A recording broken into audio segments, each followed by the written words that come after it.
Yo no tengo la paciencia para seguir ese interminable torneo de ilusiones de nuestra oposición veleta de los organismos internacionales que siguen creyendo que el problema es llevar al chavismo a la convicción de que deben ser democráticos y portarse bien. Como yo creo que todo esto es una estafa, y es una estafa también de la OEA, que duró, Dios mío, 18 años para poder por fin tomar en cuenta que ese país lo han martirizado y lo han enterrado bajo un régimen tiránico. Bueno, está bien, no es que le perdonamos, pero ok, por fin. Caramba, cuántos ruegos se le hicieron y por fin alguien vino a ocuparse de nuestra desgracia. Ok, la OEA se ocupa de nosotros. Ahora, ¿cuánto va a durar eso? La OEA, mis amigos, puede estar 1 o 2 años ahí, echando discursos, reuniones cada 2 o 3 meses. Ya nos dicen que plenaria. ¿Qué es lo que van a hacer ahorita? Ah, bueno, una carta parece que hay por allí. ¿Qué es lo que aprueban? ¿Qué es lo que aprueban hoy? ¿Que nos van a sancionar? ¿Que nos van a sacar? No, no nos pueden sacar, dice Estados Unidos. Porque es que aprendió Estados Unidos. ¿De qué valió sacar a Cuba si siguió echando más vaina que nunca desde que la sacaron de la OEA? Es preferible entonces casi como a su vez martirizarlos a ellos, obligándolos a ir a un foro donde cada vez se reconoce más a la oposición. Ah, entonces tenemos un problema. La oposición ahora tiene su maraquita de que son los de la OEA. La oposición venezolana ahora puede aspirar a legitimidad frente a nosotros y una y otra vez salir con el bendito chantaje de que la OEA solo reconoce, la MUD solo reconoce la Asamblea Nacional, lo cual, y bueno, ¿y qué quiere que hagamos? Si no hay otra cosa que no sea la tal oposición legal venezolana que acaba de, como están orgullosos ahorita, de validar sus partidos para unas eventuales elecciones a gobernadores. ¿Y para qué es que quieren elecciones? Porque no son las presidenciales o las elecciones generales que pide la señora Tintori. Supongamos que le concedamos en el crédito de 1 a 100, concedámosle un 10%, un 10% de pertinencia a esta historia de querer unas elecciones generales. Por aquello de la manía de la gente que solo por la vía electoral se puede salir de una dictadura, por favor. De que solo si el curso es democrático seguiremos siendo un país democrático. Bien, está bien. Admitamos que unas elecciones generales pudiera eventualmente, quizás, en una hipótesis realmente muy rara, llevarnos a un nuevo tipo de régimen. Tengo serias dudas, porque tienes que contar con el otro. Y el otro es nada más y nada menos que el régimen de aspiración totalitaria del burro Maduro y de su corte de narcotraficantes. De manera que no se puede esperar mucho de una posibilidad de elecciones generales donde se supone, mis amigos, un momentito, que el tal Maduro concedería tales elecciones. Que por cierto, Henry Ramos dice que son el año 2019, que es la que toca. El señor filósofo del Zulia dice que es 2019. Caprilito también dice que es 2019. Y entonces nos quedamos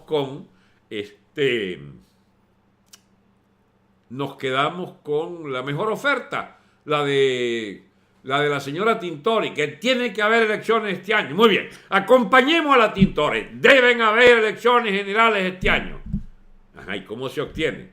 Si el sistema electoral es del chavismo y si la autorización para esas elecciones viene de la Constitución de los chavistas y el CNE es chavista y los partidos de la oposición en su inmensa mayoría aceptan que no hay elecciones presidenciales sino el 2019.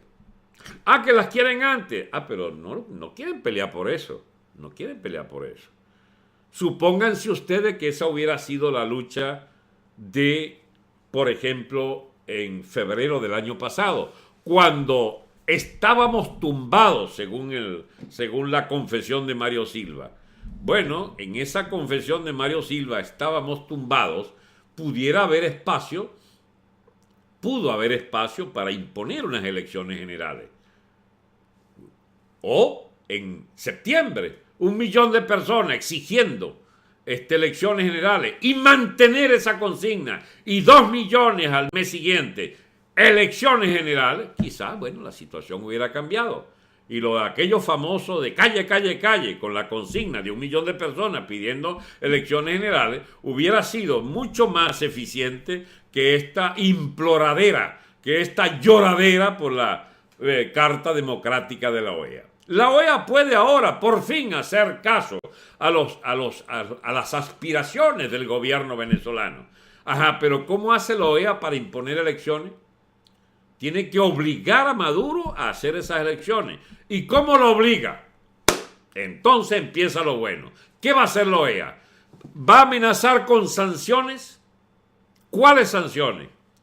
Sanciones económicas. O sea que afectaría aún más la vida cotidiana de los trabajadores y de las familias humildes. Por lo menos es la excusa que tendría el gobierno para decir que resiste la ofensiva imperialista de las medidas de extorsión del imperio contra la independencia de la revolución venezolana, etcétera, etcétera. Ajá, ¿y cuáles entonces son esas medidas económicas? Los bancos deben estar en contra, los bancos de la gran banca mundial, porque no hay nadie que pague más puntualmente la deuda externa y los enormes beneficios para los agiotistas del mundo financiero mundial que esta piltrafa de gobierno entreguista de Venezuela, que sencillamente ha pagado hasta el último céntimo de unos bonos y de unas deudas pactadas con intereses leoninos contra el interés nacional, que sin embargo le dieron el efectivo tan necesario a las cuentas de Diosdado, de Aristóbulo, las cuentas de la Foforito, las cuentas de toda esa pléyade de malandros que nos dirige y que todos tienen algo en común: sus cuentas en dólares, en euros, en el mundo entero. Y no olvidemos a Ramírez, el más grande tenedor de dólares de origen en la corrupción de PDVSA, que tiene real, pero mire, el Ramírez tiene real acumulado, mis amigos, para sostener la economía venezolana un año. Fácil. O sea, ese hombre no se sabe cuánto tiene, 20, 30, 40, 50 mil millones de dólares. Nadie sabe. Y bueno, entonces, ¿cuál es el plan? Que la OEA tome medidas de sanciones económicas. Eso es delicado. Si las quisieran tomar, pero, digamos, agregándole una presión política inmediata, la expulsión efectivamente de Venezuela, la constitución de una, ¿cómo se llama?, el reconocimiento para un gobierno en el exilio, por ejemplo. A ver, anímate, Julio Borges, anímate, Henry Ramos. Emigren y pídanle a la OEA que los reconozca como un gobierno de la Asamblea Nacional en el exilio. Eso puede ser una buena idea, ¿por qué no? Y lo apoyaríamos, ¿por qué no?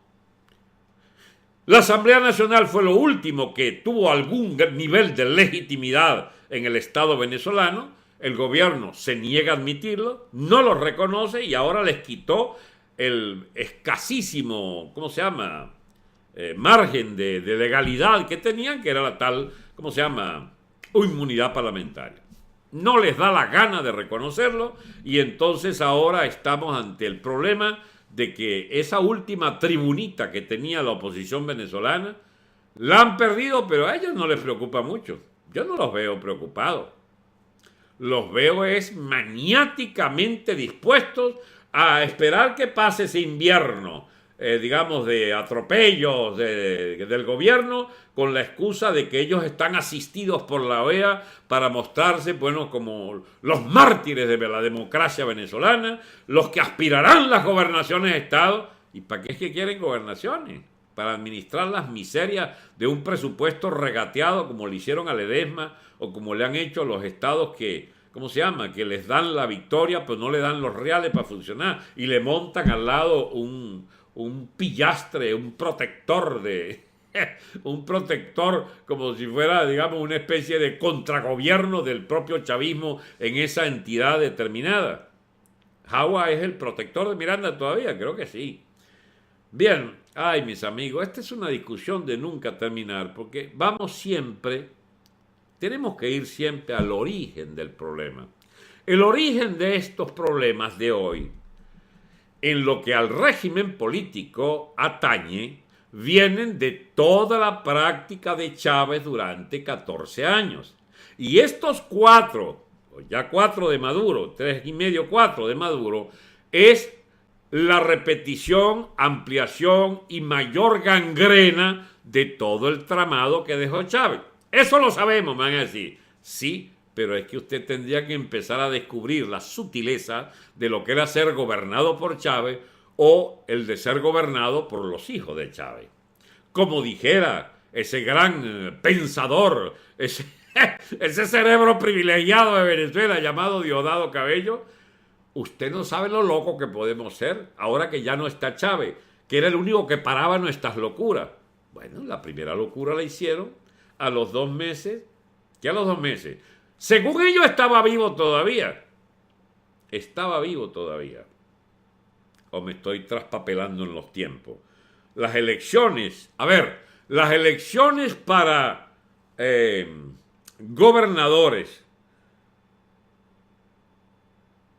Las elecciones para gobernadores y alcaldes es el 2013, ya había muerto Chávez, exacto. Entonces, murió en diciembre, por supuesto. Pero fíjense ustedes, exacto, ellos lo declaran muerto es el 7-8 de marzo, ok. Y Maduro es electo es en abril del 2013. Muy bien. En diciembre de ese año hay las elecciones, creo que de gobernadores.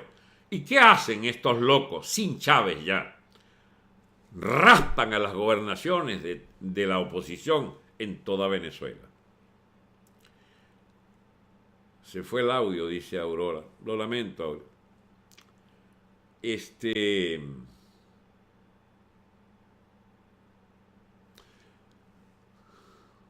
Yo le escribí un artículo en esa vez, lo he dicho en otras oportunidades. Mataron la gallina de los huevos de oro. Si tú le quitas, piazos de loco, del gobierno, las gobernaciones a la oposición, estás eliminando el único incentivo que tiene la oposición para pertenecer a tu régimen. Nirvana quiere que la salude. Bueno, saludos, Nirvana. Si echas a los gobernadores de la oposición y les impones además uno del gobierno, estás infringiendo la principal regla que había dejado Chávez. Darles de comer, darles un espacio, chico.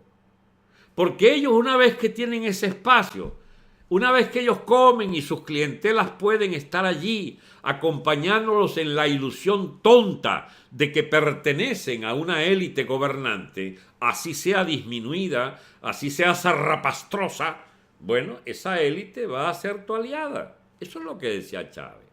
Chávez preparó a Caprilito como un eventual, digamos, candidato tipo Caldera, pues, de aspiración eterna.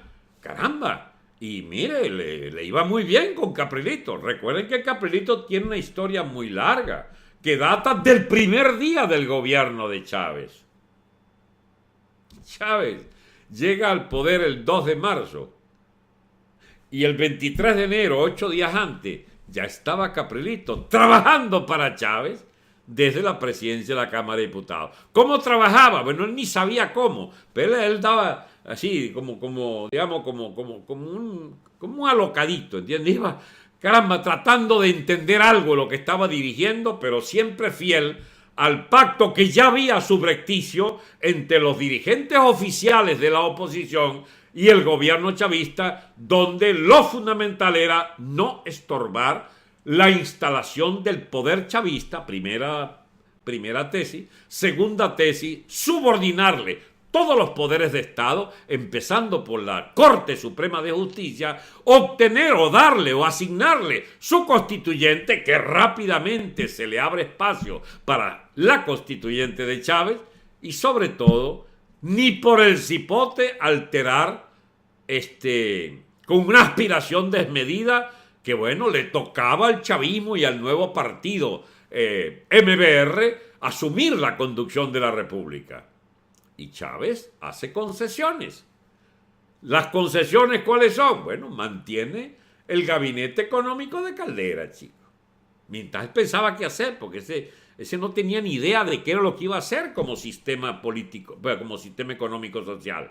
Él sí sabía que tenía que repartir, pero no había mucho que repartir. Había una inercia muy estrecha, digamos, un espacio muy estrecho en la inercia del gasto público. Recuerden ustedes que le toca administrar un presupuesto ya votado para el gobierno, por el Congreso anterior, y ese presupuesto no contemplaba más allá de, bueno, las típicas contabilidades clientelares de la plata para la comida de los socios tuyos de tu partido, pero que, bueno, tenía el problema de que, bueno, el precio del petróleo era muy bajo, el país tenía unas obligaciones financieras muy fuertes y sobre todo el presupuesto era, por supuesto, deficitario, y entonces Chávez tenía que como que portarse bien para no hacer el desmadre que después hizo apenas pudo tener los controles del aparato económico, de chantajear los bancos, de imponer una dirección del Banco Central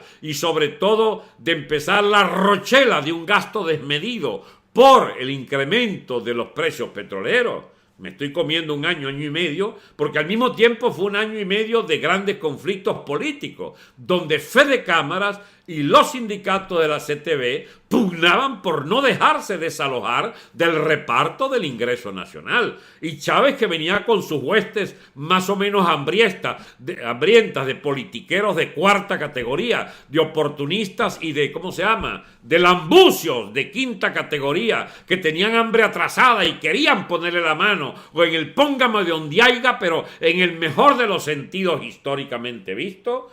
Ese partido de lúmpenes, de intelectuales de cuarta categoría, de baja estofa, de estudiantes repitientes, de profesorcitos de tercera categoría, ese gobierno de inútiles y de fiscales para todo, Dios mío, ese inicio del gobierno de Chávez, bueno, era aguantado todavía como un mal gobierno adeco o copellano, pero rápidamente no, a los 3 años, en que él había probado que podía cogobernar con la oposición, era que el tipo no era bruto, pese a que muchos lo tienen por tapado. Chávez sí era una enorme ignorancia, una oceánica ignorancia. Él sabía de todo, pero con una profundidad de 1 milímetro. Pero además, el tipo sí era vivo. Era un rollo vivo, un chantajista, un extorsionista, un gran demagogo, un astuto, era un zamarro, era una persona pila, como decimos pila, pero no era muy inteligente, porque si hubiera sido muy inteligente no hubiese tomado la vía del suicidio de su proyecto histórico, porque bastaba haber sacado la conclusión de que el socialismo había fracasado completamente, de que la Unión Soviética había 10 años antes sucumbido y de que solo quedaba, y la China ya estaba emparejada hacia el capitalismo de Estado, y que solo quedaba Corea del Norte y Cuba como modelo, ya debido saber, Dios mío, pero como era muy ignorante, no sabía que Venezuela no podía llegar a cultivar como ideal lo que se hacía en Cuba o Corea del Norte. No, él trató de navegar entre las aguas de unas vainas que tomaba prestada de China, otras que le aconsejaba Fidel, otras que le aconsejaban la gente de Le Monde Diplomatique, que andaba por allí vendiendo su mercancía de los franchutes, de asesores, de esos pues que comprenden le tiers monde, el tercer mundo, la burguesía europea con sus problemas de conciencia respecto a los desmanes que hicieron en el colonialismo mundial, y entonces tenían pues por manía tratar de ayudar pues a estos digamos advenedizos de las tribus originarias de Venezuela que se acercaban al poder por primera vez allá con Evo, aquí con Chávez, etcétera, y que bien valdría la pena no tirarles tanto, pues, y sobarlos y pasarle la mano en unas relaciones comerciales de relativa comprensión para no zumbarlo, pues, al desastre económico. Entonces Chávez, bueno, aprovecha y monta su experimento.